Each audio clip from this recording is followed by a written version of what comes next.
Hello and welcome to another video. This is Mohammed Bakri from Community of Babel, and today we are going to study the demonstrative pronouns in Egyptian dialect. For those of you who studied Standard Arabic, this will be very easy for them because in Egyptian dialect it's very easy. We only have three demonstrative pronouns to mean this or that.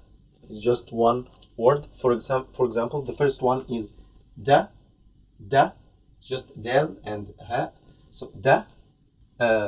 So here الكتاب ده, this book or that book. There's no difference. This book or that book is الكتاب ده. So the demonstrative pronoun comes after the noun. It doesn't come in Standard Arabic. It's before the noun, but in Egyptian dialect it's after the noun. So here الكتاب ده, this book.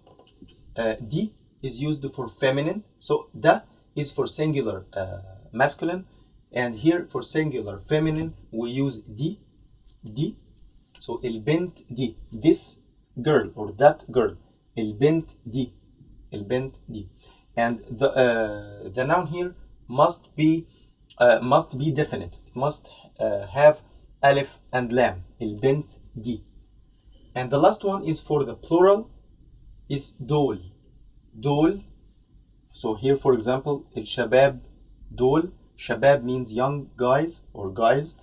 الشباب دول, these guys.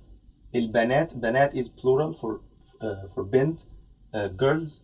البنات دول, these girls. So it's very they are very easy, the demonstrative pronouns. I hope this video has been useful to you. You can subscribe to our channel for more videos, and you can visit our website for more lessons. See you in future lessons.